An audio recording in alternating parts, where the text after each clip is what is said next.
byarakoroheye guhitamo impano wahaye umubyeyi oya byari kose bishatse kuvuga ntago biba byoroshye kumenya icyo umubyeyi akunda kuko njye mubyeyi wanjye ntago nigeze mubaza iyo mubaza ari kumvumbura ariko twabigezeho kwa kandi arayishimira rwose ndabizi byakunze kuri stage wakoranye n'abahanzi nabonyemo Credo nabonyemo na Peace kuki mu babakazi bari abajemo ni intore cyane bazi kuririmba neza cyane by'umwihariko gakondo Credo baranamuzi cyane mu ndirimbo navuga z'umuco na Peace n'umuhanga rwose yaranabyigiye n'abantu bazi gukora umuziki neza kandi nabonye nkabona ko tuzakorana bikagenda neza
Josh ni concert ya mbere ukoze uriyumva ute bakambare ho tangirira mfite amashimwe niyo yuzuye umutima sinogenda nashimye yego kuri stage wapfukamye ushima Imana cyane cyane mu myaka ishize uri mu muziki ariko none unagaruka ku mubyeyi mu murare amasaha cyangwa se muri minota wiyumva gute ureba abantu barenga kuzamura imibare bari imbere yawe numvaga nuzuye amashimwe bitewe n'indirimbo nari nzamuye numva bije gutyo ari ijambo navuze ngo abayoborwa n'umwuka wera nibo bana b'Imana byaje gutyo numva mbiyobowe na mwuka ntabwo nabiteguye ariko byaje ndaflowinga none se Josh expectations wari ufite ku gitaramo cyawe wabonye ariko byagenze cyangwa byarushijeho Josh wakunze kugaruka cyane kuri mama ariko nagaruka kuri Ivan Ingenzi wagufasha cyane mu muziki Ivan Ingenzi ni umuntu usobanura ute mu rugendo rwawe rw'umuziki ubwo namusobanura gute mu ijambo biragoye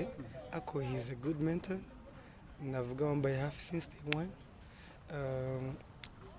ibintu byinshi nkora nagiye mwigiraho mu ijambo avuze kandi avuze mama yarahabaye aba mama abana papa bishatse gusobanura iki mama ni mama akaba na papa kubera ko ari mfite wandeze yego inyuma y'ino concert rero wagiye cyane cyane wagutse ku bantu bari mu muziki Masamba n'abandi abo bose bagizeho uruhare nk'umuntu ushaka kubyumva neza byagenze gute ni abantu b'icyitegererezo mu muziki wa gakondo by'umwihariko kandi nkashima cyane ko baje kunshyigikira mu gitaramo cyanjye cya mbere ntabwo nabyo expectingaga ni surprise nabonye kandi ndabishimira Imana witaye cyane gukorana na Christus ndetse ukorana na Aaron kuki ari bo wafasha ni abantu beza nkunda b'icyitegererezo kuri njyewe yego mu myaka 2 ishize utangiye umuziki wawutangiye cyane cyane mu gihe cya Covid ubyinjiramo gahuza gakondo n'umuziki ugezweho wabonaga ari ibintu abantu bazabasha kumva by'ukuri ibicanege byari byinshi ariko kuko wamamagaye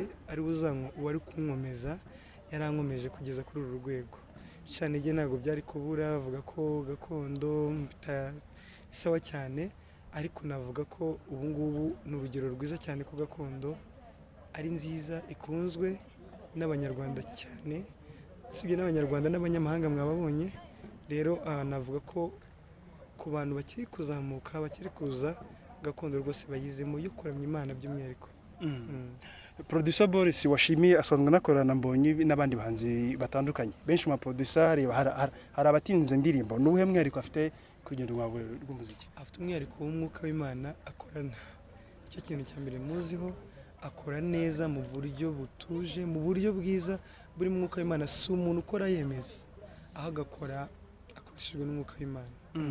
zimwe muri critique abahanzi bahura nazo hari iziza no kuri social media kenshi ukaba umuhanzi akavuga ati hari naho byagize numva nacika intege mu myaka ibiri ishize itambuka hari amakritike yizabaho ukavuga uti ariko bino bintu wabireka. Ndumva nayo nabonye courage ahubwo ndashimira Imana. Wabonye courage. Iyo ukoze imibare ubona no concert amafaranga wayiteguranye uko n'aba Boris n'abandi havemo inyungu cyangwa havemo inyungu y'umwuka? Bo ntago mbizi. Shaka kuba havemo inyungu zombi. Inyungu zombi yego. Iyo umwihariko tuba dushaka ni y'umwuka. Amafaranga ni byiza ariko iyo umwuka kubona abantu bahuye bagahembuka badashingiye ku idini runaka byari ibintu byiza. Byarakoroheye guhitamo impano wahaye umubyeyi? Oya byari kose. Bishatse kuvuga ntago biba byoroshye kumenya icyo umubyeyi akunda kuko njye umubyeyi wanjye ntago nigeze mubaza. Iyo mubaza ari kumvumbura ariko twabigezeho kandi arayishimira rwose ndabizi byakunze. Kuri stage wakoranye n'abahanzi nabonyemo Credo nabonyemo na Peace. Kuki mu babakazi bari abajemo? Ni intore cyane bazi kuririmba neza cyane by'umwihariko gakondo. Credo baranamuzi cyane mu ndirimbo navuga z'umuco. Na Peace ni umuhanga rwose yaranabyigiye n'abantu bazi gukora umuziki neza kandi nabonye nkabona ko tuzakorana bikagenda neza. Alexis Dusabe amaze imyaka irenga 18 mu muziki. Kuki kuri stage yawe? Alexis Dusabe ni umuntu w'icyitegererezo kuri njye by'umwihariko kandi ni umuntu anzi kuva kera ndi muto. Navuga ngo kuboneka kuri stage yanjye byari byiza cyane, byari ngombwa nk'umuntu ufite imyaka 18 mu muziki njye nkaba afite imyaka 2 n'igice. Urumva ko byari ibintu byiza ni old generation ndi gufasha new generation. Yego. Kwifashisha Ivan Ingenzi yari imwe mu mpano wifuza kumuha cyane. Yego. Ni ikivuga mu kubijyanye no guhuza amadini? Icyo nabivugaho ni kimwe nuko dukorera Imana imwe, twizera Imana imwe, no kuvuga ngo no mu ijuru ntabwo tuzaba turi separated. Ntabwo mu ijuru hazaba idini n'iri tuzaba turi umwe twese. Niyo mpamvu gukorera Imana birenze idini. Si idini, ntabwo idini ni ibintu ahantu bifondeye niko navuga kugira ngo umuntu abarizwa aha n'aha, ariko Imana ni imwe, twizera Imana imwe, dukundane, dufashanye, buri muntu wese mu idini rye cyangwa buri muntu wese mu itorero arushaho kuba uwejejwe muri ryo. Nicyo navuga. Josh, nyuma y'ahangaha urahita urekura album ya kabiri cyangwa bashonje bahishiwe n'agaseke gapfundikiye. N'agaseke gapfundikiye ariko wanavuze ko ushaka gutegura ibintu byiza rwose. Why not? Yego. Josh, ariko wanavuze ko ushaka kugura CD y'indirimbo zawe yayigura. Nta giciro cy'amafaranga washatse gushyiraho? Nta giciro kiriho.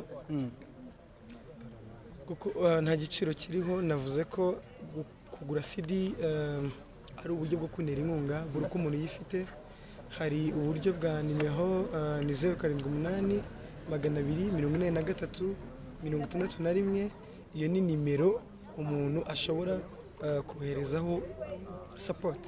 Amazina ariho ni Ishimwe Joshua ni abarujweho kuri iyo nimero mbabwiye, wenda muraza no kuyipininga abantu bayibone. Navuga ko ni uburyo bwiza bwo gushyigikira umurimo w'Imana no kumfasha no kwishyikira muri runo rugendo navuga ngo narwo ntangiye nyuma yo kubamurikira ibingibi mukunzi. Joshua wakoze cyane. Yakoze kuza mu bisingizo bya Nyiribiremwa.